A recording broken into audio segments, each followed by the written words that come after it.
Hello students, मैं दीपक नैन मां शारदे पावटा के ऑनलाइन प्लेटफॉर्म पर आपका स्वागत करता हूं। और जैसा कि आप जानते हैं, हम जो एमसीक्यू सीरीज स्टार्ट किए हुए हैं, आज उसका हम चैप्टर 8 है वो डिस्कस करने जा रहे हैं NCERT 12th class biology book से। और इसका हम फर्स्ट पार्ट है वो डिस्कस कर चुके हैं ऑलरेडी, जिसके अंदर हमने फर्स्ट 15 क्वेश्चंस हैं वो डिस्कस किए थे। इसके अलावा कुछ बेसिक सी बातें हैं वो भी ने डिस्कस की थी। इसके अलावा पार्ट सेकंड आज रहेगा, इसके अंदर हम 16 टू 30 क्वेश्चंस हैं वो डिस्कस करने जा रहे हैं। इसके अलावा जो पार्ट थर्ड है उसके अंदर हम 45 क्वेश्चन तक डिस्कस करेंगे। और इससे पहले आप फर्स्ट पार्ट है उसको भी अच्छे से समझें, तभी आपको आज के जो सेशन के क्वेश्चन हैं वो बड़े अच्छे ढंग से समझ में आएंगे। तो हम स्टार्ट कर लेते हैं आज के क्वेश्चन नंबर फर्स्ट से। क्वेश्चन और रहेगा टोटल, यदि हम नंबरिंग करें, 16। Many disease can be diagnosed. Diagnosed का मतलब होता है टेस्ट। जब हम टेस्ट करते हैं ना, उसको टर्म में डायग्नोसिस बोला जाता है। तो काफ़ी सारी जो डिजीज का जो टेस्ट किया जाता है वो क्या देख के हम करते हैं, by observing the symptoms in the patient. Patient के अंदर क्या क्या सिम्टम्स होते हैं। और मैक्सिमम डिजीज का तो हमको पता ही तब लगता है जब हम कहीं ना कहीं से हमारे बॉडी ऑर्गन्स हैं वो थोड़ा हम एहसास करवाते हैं कि कोई ना कोई प्रॉब्लम चल रही है। और वो प्रॉब्लम कैसे पता लगती है? सिम्टम्स के जरिए। Which group of symptoms are indicate the of the pneumonia. Pneumonia जो डिजीज है उसके अंदर कौन कौन से सिम्टम डायरेक्टली आपसे पूछा हुआ है क्वेश्चन, इतना ही आपसे पूछा हुआ है सिम्टम कौन कौन है। तो थोड़ा घुमा के ही थोड़ा आपको कंफ्यूज करने के लिए पूछा है, हालांकि ये कंफ्यूज नहीं भी हो गए आप इतनी बेसिक सी बातों से। तो होता क्या है निमोनिया में? निमोनिया में हमारे जो लंग्स हैं ना वो इफेक्टेड होते हैं, जिसकी वजह से हमको सांस लेने में प्रॉब्लम आती है, बुखार भी हो जाता है, चिल्स मतलब कंपी भी रहती है, ठंड लगती है। इसके अलावा कफ खांसी वगैरह भी होती है और सर दर्द भी हो सकता है। सर दर्द क्यों होता है? क्योंकि हम बोल सकते हैं improper supply of oxygen. Supply of oxygen pneumonia के पेशेंट में जाहिर सी बात है अच्छे से ऑक्सीजन का डिफ्यूजन नहीं होता, क्योंकि लंग्स के अंदर फ्लूइड है वो फिल हो जाता है। लंग्स अच्छे से वहाँ पे हम बोल सकते हैं डिफ्यूजन का जो प्रोसेस है वो पाते, जिसकी वजह से जाहिर सी बात है ऑक्सीजन की कमी है वो हमारी बॉडी में होगी। और ऑक्सीजन की कमी जब सबसे पहले होती है तो सबसे पहले इफेक्ट होने वाले ऑर्गन्स हैं उसमें हमारा ब्रेन और हार्ट जाता है।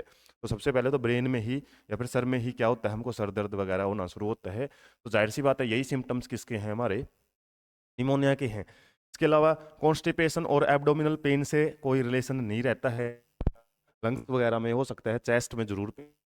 नेजल कॉन्स्टिपेशन एंड डिस्चार्ज, इस टाइप की कंडीशन फ्लू में मिलती है। तो फ्लू कॉमन कोल्ड वगैरह होता है ना, उस कंडीशन में हो सकता है इस टाइप की कंडीशन है वो मिले। High fever, weakness, stomach pain, loss of appetite, इस टाइप की चीज हो सकता है आपको अमीबोसिस के अंदर ये कंडीशन आपको मिल सकती है। लॉस ऑफ एपिटाइट, भूख वगैरह नहीं लगती, कॉन्स्टिपेशन वगैरह भी हो सकते हैं। खासकर वहाँ पे कॉन्स्टिपेशन नहीं, ज़्यादातर लूज मोशंस या फिर हम बोल सकते हैं डिसेंट्री वगैरह है वो हो सकती है। तो हम नेक्स्ट क्वेश्चन की तरफ लेते हैं। ये तो सिम्टम से रिलेटेड था। कैंसर कोज करने वाले आपसे जीन्स पूछे हुए हैं। जीन्स क्या होते हैं? Unit of heredity. हमने प्रीवियस चैप्टर्स के अंदर भी इसके बारे में थोड़ा डिस्कशन किया था। यूनिट ऑफ हेरिडिटी जो कि क्रोमोसोम्स के ऊपर प्रेजेंट होते हैं।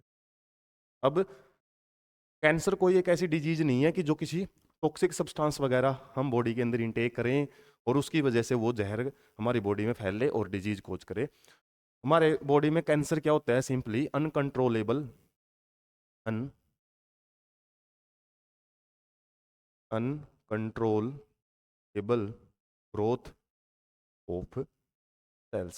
सिंपली कैंसर यही होती है, हमारी सेल्स वैसे तो कंट्रोल में ग्रोथ करती हैं, जब उनकी जरूरत होती है ना डिवाइड करने की तभी डिवाइड करवाई जाती है बॉडी में। लेकिन कई बार क्या है, हमारी जो ग्रोथ करने की जो सेल्स होती हैं वो अपना मतलब एक कंट्रोल छोड़ देती हैं और जिसकी वजह से वो बढ़ती रहती हैं और उसी की वजह से हमारे जो ट्यूमर्स वगैरह है वो बन जाते हैं।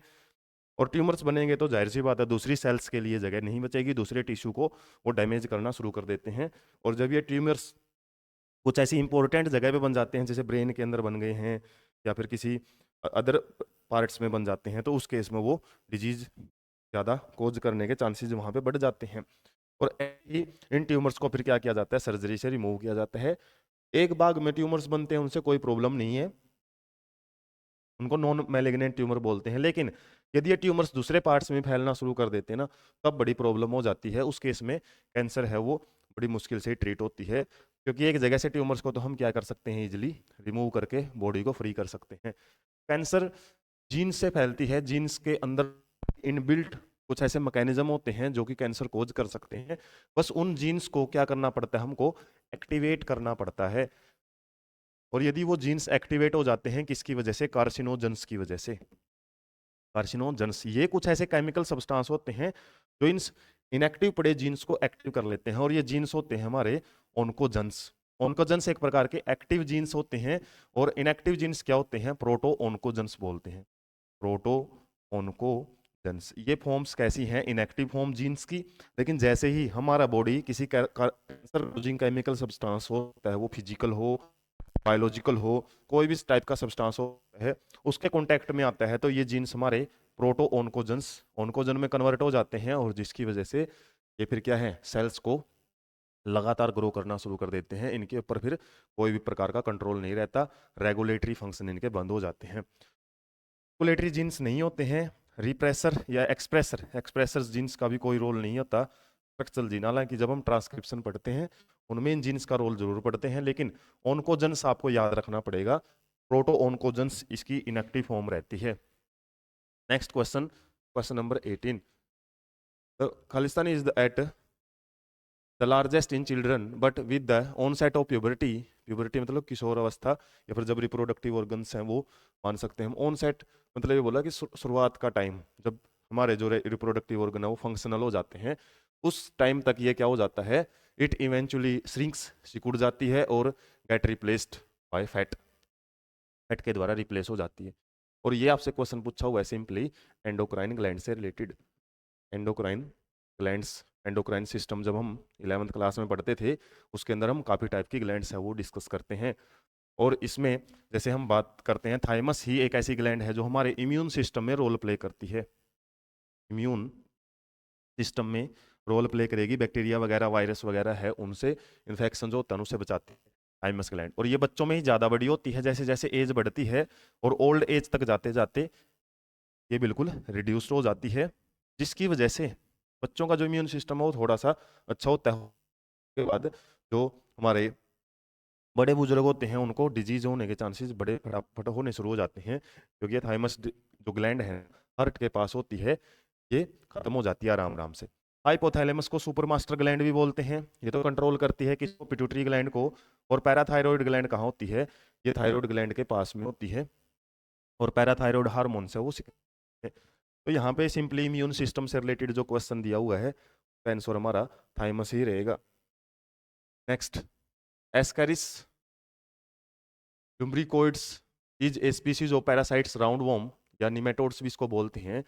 एक प्रकार की एस्कैरिस निमेटोड्स में हम पढ़ते हैं, 11th क्लास में पढ़ते थे। तो ये कहाँ मिलता है, किस ऑर्गेनिज्म में मिलता है, तो ये एक प्रकार का पैरासाइट है, बोल भी दिया। और पैरासाइट का हम ज़्यादातर जिक्र ह्यूमंस के अंदर ही पढ़ते हैं। ग्रासोपर तो इंसेक्ट होता है, पिग्स वगैरह है, इनके अंदर भी कुछ होस्ट का काम है वो करते हैं, कुछ ऑर्गेनिजम्स या फिर कुछ पैथोजन्स। और ज़्यादातर केस में देखते हैं हम जो ये पिग्स वगैरह हैं, या फिर जो ग्रासोपर इंसेक्ट है, या फिर हम ज़्यादातर वेक्टर्स जिनको पढ़ते हैं, एक प्रकार से वो क्या है, खुद अनइन्फेक्टेड रहते हैं। जबकि जैसे ह्यूमंस में आते हैं, ह्यूमंस की बॉडी मोर सेंसिटिव है, हम बोल सकते हैं मोर सेंसिटिव है। अदर ऑर्गेनिज्म के कंपैरिजन में हमारी बॉडी बड़ा ही सेंसिटिव होती है।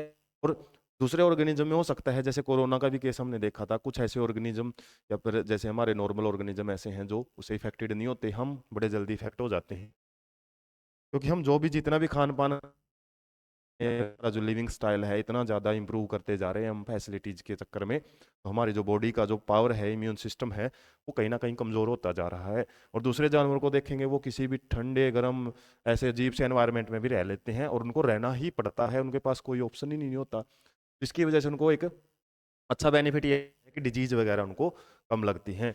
एस्कैरिसिस लुम्ब्रिकोइड्स एक प्रकार की हम बात कर सकते हैं, हमारा निमेटोड होता है जो कि स्मॉल इंटेस्टाइन में पाया जाता है, स्मॉल इंटेस्टाइन में। और हमारी स्मॉल इंटेस्टाइन में जो ब्लड वेसल्स हैं उनको ये क्या कर लेता है, उनमें से ब्लड सक करता रहता है, और ब्लड की कमी हो जाती है हमारी बॉडी में, एक प्रकार से बोल सकते हैं एनीमिया डिजीज है उसको कोज करता है।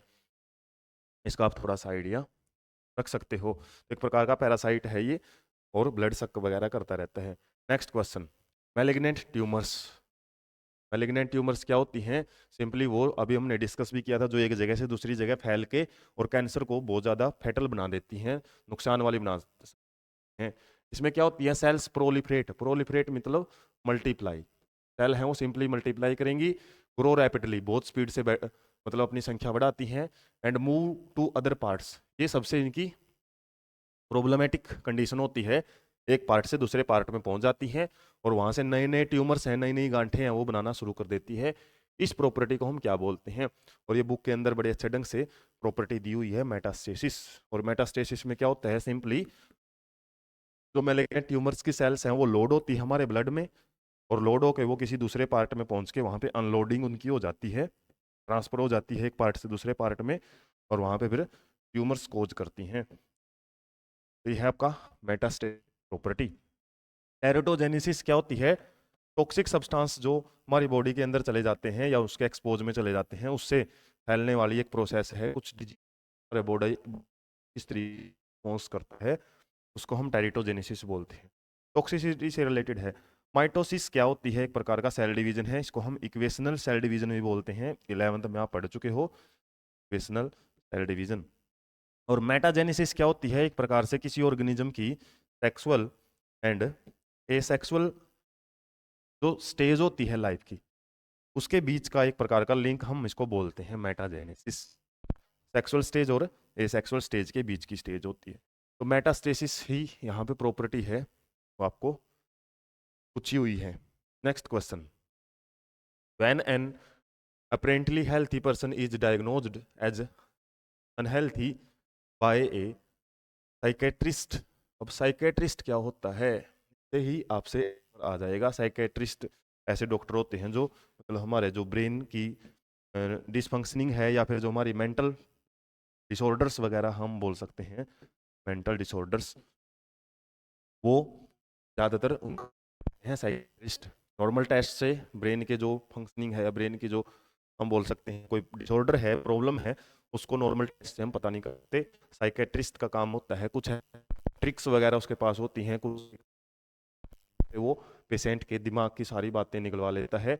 और इसमें आपसे पूछा हुआ है कि एक हेल्दी पर्सन है, नॉर्मल सही दिखाई देता है, तो कोई भी मतलब हर टाइप का टेस्ट है ना उसका नॉर्मल आ रहा है, तो कोई डिजीज आ ही नहीं रही टेस्ट में, और साइकेट्रिस्ट के पास लेके जाते हैं तो वो पर्सन को बोल देते हैं भाई ये अनहेल्दी है। तो किस बेस पे उसने बताया है ये चीज?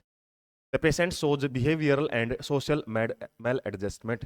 मेल एडजस्टमेंट का मतलब होता है जो एडजस्ट नहीं कर सकता, हम बोल सकते हैं नॉट एडजस्टेबल, जो सोसाइटी में एडजस्ट नहीं कर पा रहा है की वजह से, या फिर उसका बिहेवियर है वो ठीक नहीं है।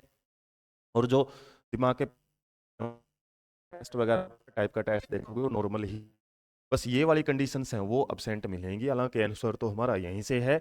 उसके अलावा he does not take interest in sports. ऐसी तो कोई फिक्स बात नहीं है कि स्पोर्ट्स में जो इंटरेस्ट नहीं ले रहा कि वो अनहेल्दी ही माने हम उसको। The patients was not economically prosperous, और अमीर वाली बात आ गई है यहाँ पे भी, हम इसको लॉजिकली नहीं मान सकते। The patients was not efficient in his work, ये भी जरूरी नहीं है, लेजी इंसान भी होते हैं बहुत सारे, और उनको हम बीमार नहीं बोल सकते। तो इस तरीके से यहाँ पे फर्स्ट आंसर है वो हमारा ठीक रहेगा। उसके बाद which of the following are the reasons of rheumatoid अर्थरिटिस।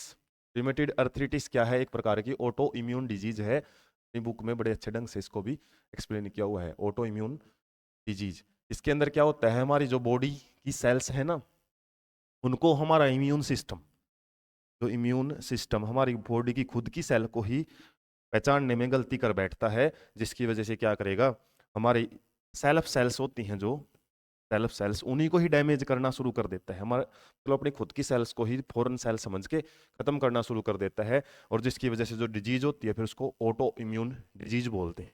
अब इसमें कुछ आपको सिम्टम्स वगैरह है वो दिए हुए हैं। Lymphocytes becomes more active, lymphocytes जैसे बी एंड टी लिम्फोसाइट्स है, इम्यून सिस्टम में बड़ा इंपॉर्टेंट रोल प्ले करती हैं, वो ज़्यादा एक्टिव हो जाती हैं। ज़्यादा वाली एक्टिव में तो हाइपर सेंसिटिविटी का रोल ज़्यादा आता है, एलर्जी वाली कंडीशन में ज़्यादा देखी जाती हैं चीज़ें। Body attack cell of cells, ये मैंने बता दिया, अपनी खुद की सेल्स को अटैक करना शुरू कर देती है। करेक्ट पूछा है ना, तो करेक्ट में यही आपसे एक तो हमारा ऑप्शन ये आ जाएगा। More antibodies are produced in the body, ज़्यादा एंटीबॉडीज प्रोड्यूस होंगी जरूरत से ज़्यादा। तो जरूरत से ज़्यादा तो एक प्रकार की कैंसर वाली कंडीशन भी मान सकते हैं हम, जरूरी नहीं है, नॉर्मल है जरूरत ही नहीं है, या फिर हम बोल सकते हैं एक प्रकार की एलर्जी वाली भी कंडीशन हो सकती है ज़्यादा कंडीशन में। The ability of differentiate pathogens और foreign molecules from the self cells is lost. मतलब जो डिफरेंशिएट करने की कैपेसिटी है सेल्फ सेल्स को नॉन सेल्फ सेल से या फिर फॉरेन सेल से, वो एबिलिटी हमारा इम्यून सिस्टम खो देता है। ये भी हमारा आंसर यहाँ पे करेक्ट रहेगा। तो सेकंड और फोर्थ यहाँ पे हम देख सकते हैं ए ऑप्शन हमारा करेक्ट रहेगा। तो आपको ऑटो इम्यून डिजीज या फिर रिमेटेड अर्थराइटिस, एक प्रकार का जॉइंट्स में प्रॉब्लम आ जाती है इसमें, जोड़ों में जो हड्डियां जहाँ पे जुड़ी हुई है ना, वहाँ पे घुटनों वगैरह में दर्द है वो रहता है इसमें। और घुटनों में दर्द वैसे तो ओल्ड एज में होता ही है, लेकिन जो से पहले वाली स्टेज में यदि होना शुरू हो जाए तो वो ऑटोइम्यून डिजीज का सिम्टम हो सकता है। Next question, AIDS is caused by acquired immunodeficiency syndrome, इसके द्वारा कॉज होता है ह्यूमन इम्यूनो डेफिशिएंट वायरस की वजह से। Among the following which one is not mode of transmission of HIV। तो HIV की ट्रांसमिशन या एड्स के ट्रांसमिशन से रिलेटेड क्वेश्चन आपसे पूछा हुआ है। तो किससे नहीं फैलता, ये पूछा हुआ आपसे। टेकिंग हैंड्स, हाथ वगैरह मिलाने से विद इन्फेक्टेड पर्सन, हाथ मिलाएंगे तो क्या होगा, सिंपली ऐसे फैलता नहीं है एड्स। एड्स फैलने का रीजन होता है हमारे जो बॉडी फ्लूइड जब तक एक दूसरे के कांटेक्ट में ना आए तो उसमें बॉडी फ्लूइड में सलाइवा आ जाता है, सलाइवा, इसके अलावा और क्या आ जाती हैं, ब्लड आ सकता है, इसके अलावा हमारा जो सीमन है वो भी आ सकता है। कुछ ऐसे बॉडी फ्लूइड जो एक बॉडी से दूसरी बॉडी में जा के जरिए ही ये ट्रांसपोर्ट हो सकता है। सिंपल फिजिकल कांटेक्ट से हो सकता है, ना हो सेक्सुअल कांटेक्ट से हो सकता है, क्योंकि वहाँ पे सीमन है उसके हम बोल सकते हैं बॉडी टू बॉडी जाने के चांसेस रहते हैं। Transfusion of contamination contaminated blood, मतलब HIV वायरस वाला है और उसको किसी दूसरे पर्सन में हम इंजेक्ट करवा देते हैं उससे, या फिर नीडल्स वगैरह है जो सुइयां वगैरह है उनसे भी फैल सकता है। इससे नहीं फैलता आपसे पूछा हुआ है तो ए ऑप्शन यहाँ पे करेक्ट रहेगा। नेक्स्ट, मैक, एक ड्रग से रिलेटेड आपसे क्वेश्चन पूछा हुआ है और अपनी बुक के अंदर 3 टाइप्स की ड्रग्स की कैटेगरी दी हुई है। एक तो ओपियोइड्स, एक कैनाबियोइड्स और एक है कोका एल्केलॉइड्स। कोका एल्केलॉइड्स, ये अलग अलग कैटेगरीज हैं और इनके नाम इस तरीके से क्यों पड़े हुए हैं। यदि आपसे पूछें, ओपियोइड्स एंड कैनाबियोइड्स तो रिसेप्टर्स के ऊपर बेस्ड है। हमारे ब्रेन के अंदर कुछ रिसेप्टर्स होते हैं जो पार्टिकुलर केमिकल्स के प्रति ही रिस्पॉन्स शो करते हैं। तो ओपोइड रिसेप्टर से बाइंड होने वाली जितनी भी ड्रग्स हैं उनको ओपोइड्स बोलते हैं। कैनाबियोइड्स भी एक टाइप के रिसेप्टर्स होते हैं। कोका एल्केलॉइड्स क्या है, एक एल्केलॉइड्स की कैटेगरी होती है और इस कैटेगरी में जैसे हम केमिस्ट्री में पढ़ते हैं अलग अलग प्रकार के फंक्शनल ग्रुप होते हैं, उसी बेस पे ही यहाँ पे एक प्रकार का फंक्शनल ग्रुप है, उसके बेस पे हमने एक अलग कैटेगरी बनाई हुई है। तो यहाँ पे स्मैक से रिलेटेड आपसे क्वेश्चन पूछा हुआ है और ये किससे आता है, साइंटिफिक नेम आपसे पूछे हुए हैं। और साइंटिफिक नाम लिखने का तरीका ये अच्छा है, जब आप प्रिंटेड फॉर्म में लिखते हो इटैलिक वर्डिंग में होना चाहिए, तिरछे लेटर्स में, और ज़्यादातर हैंड रिटन करते हैं तो इसको अंडरलाइन करना पड़ता है।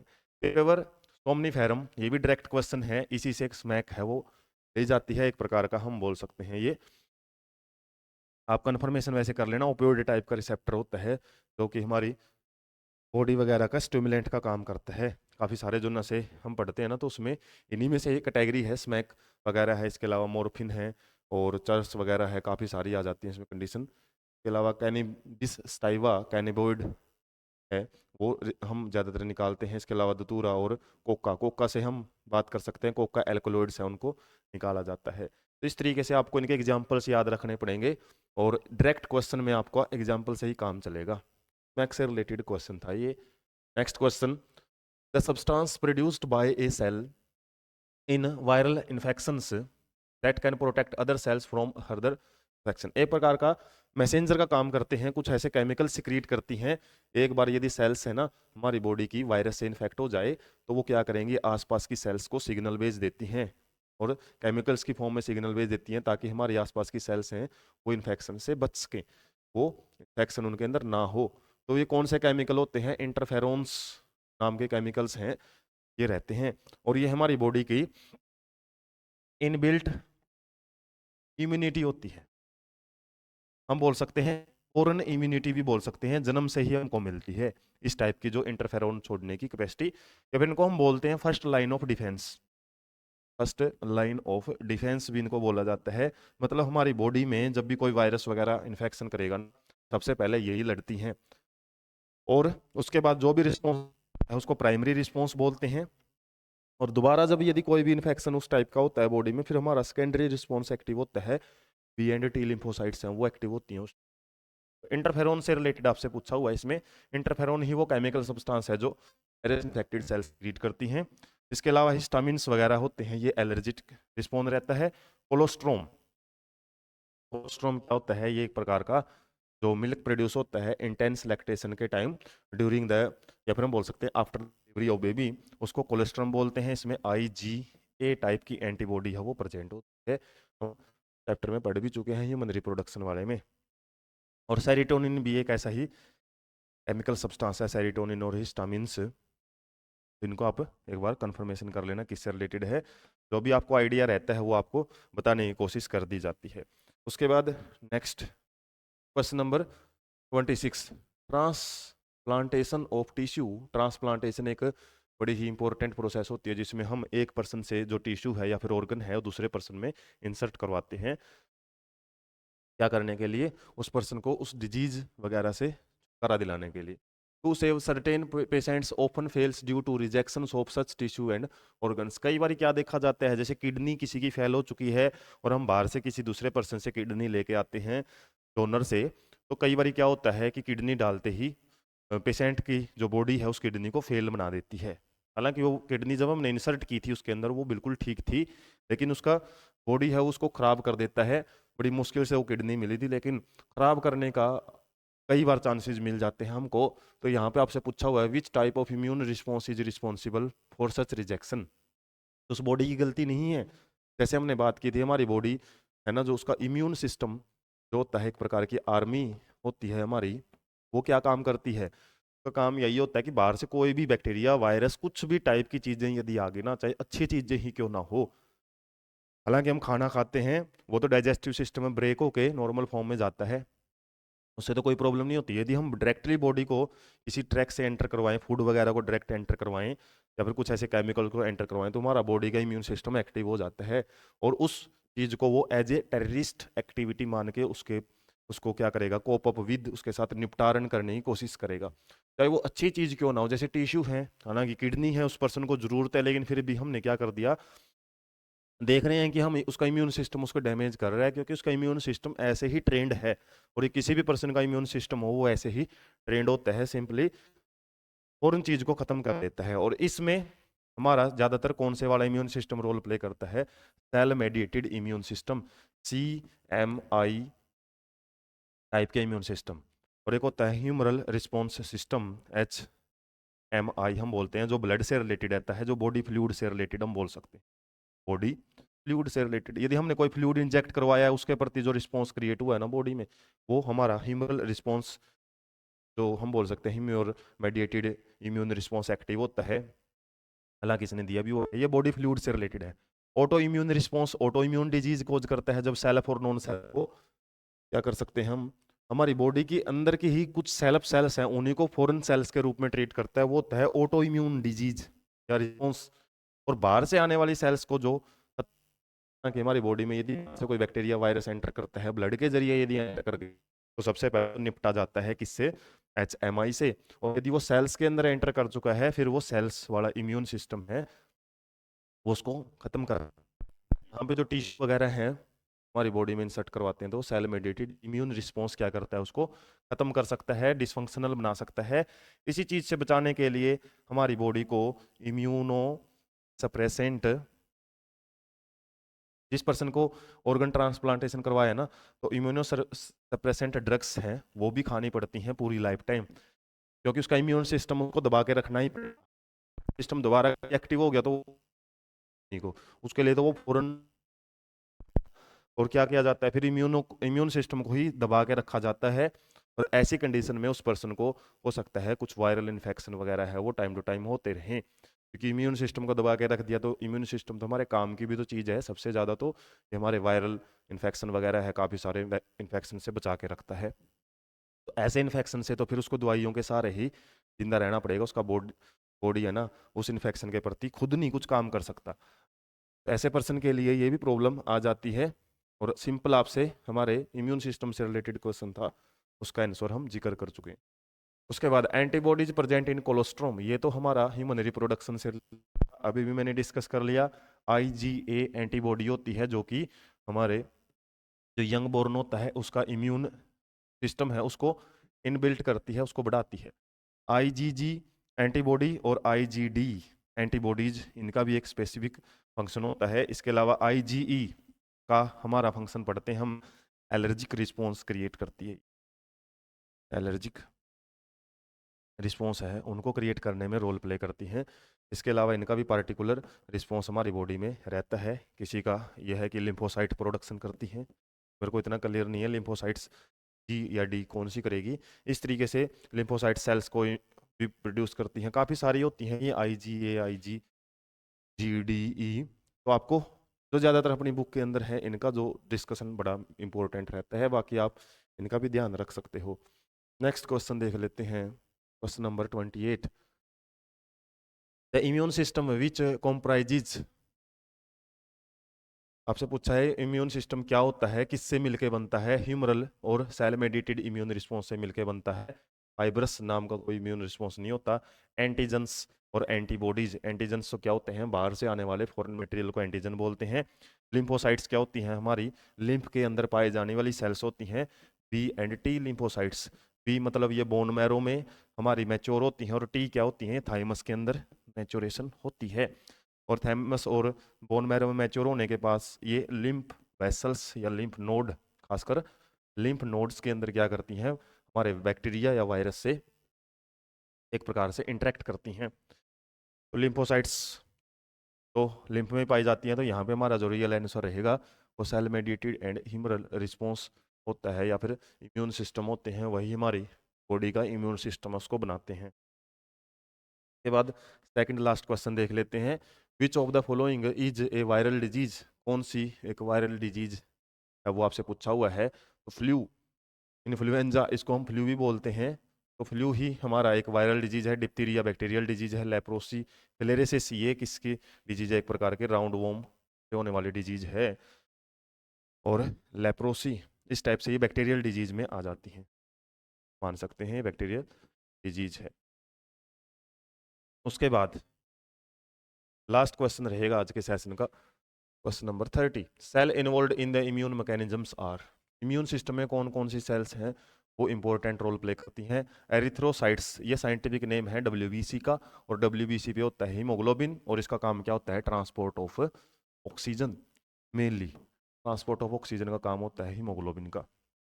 लिम्फोसाइट्स अभी डिस्कस किया था, B&T लिम्फोसाइट्स होती हैं जो कि इम्यून उसमें मदद करती हैं। इसके अलावा एसाइनोफिल्स, एसाइनोफिल्स एक प्रकार की एसिडोफिल्स भी इनको बोला जाता है। एसिडोफिल्स, एसिडोफिल्स एंड बेसियोफिल्स, एक बेसोफिल्स भी होती हैं। ये किसके टाइप्स होते हैं, ये ग्रेनुलोसाइट्स के टाइप होते हैं। ग्रेनुलोसाइट्स, और ग्रेनुलोसाइट्स किसके टाइप होते हैं, ये WBC के। ल्यूकोसाइट्स भी हम इनको बोल सकते हैं, ल्यूकोसाइट्स WBC। थ्रोम्बोसाइट्स क्या होती हैं, प्लेटलेट्स को बोला जाता है। प्लेटलेट्स ये क्या करती हैं, ब्लड क्लोटिंग में मदद करती हैं। तो इम्यून सिस्टम से रिलेटेड आपको याद रखना है हमारी क्या होती हैं। वैसे तो एसाइनोफिल्स वगैरह है, WBC भी काम करती है, लेकिन सबसे ज़्यादा इंपॉर्टेंट रोल लिम्फोसाइट्स के अंदर पाई जाने वाली जो, या फिर बोल सकते हैं लिम्फ के अंदर पाई जाने वाली सेल्स हैं, वो इंपॉर्टेंट रोल प्ले करेंगी। और इस तरीके से आप देख सकते हैं हमने आज पार्ट सेकंड है उसके क्वेश्चन 30 सॉल्व कर लिए हैं। इसके फर्दर पार्ट्स में हम, और इस चैप्टर का तो जो हम हमारा लास्ट पार्ट रहेगा उसमें हम बचे हुए 45 क्वेश्चन तक सॉल्व करेंगे। तरीके से इसका भी एक ओवरव्यू आपकी नज़रों में रहेगा, और बाकी आपको क्वेश्चंस को अप्रोच करने के जो ट्रिक्स या टिप्स बताई जाती हैं उन्हीं के लिए ये सीरीज स्टार्ट की हुई है। तो ऐसे ही इंटरेस्टिंग सेशन के लिए चैनल को सब्सक्राइब करें, वीडियो को ज़्यादा से ज़्यादा शेयर करें। Thank you so much.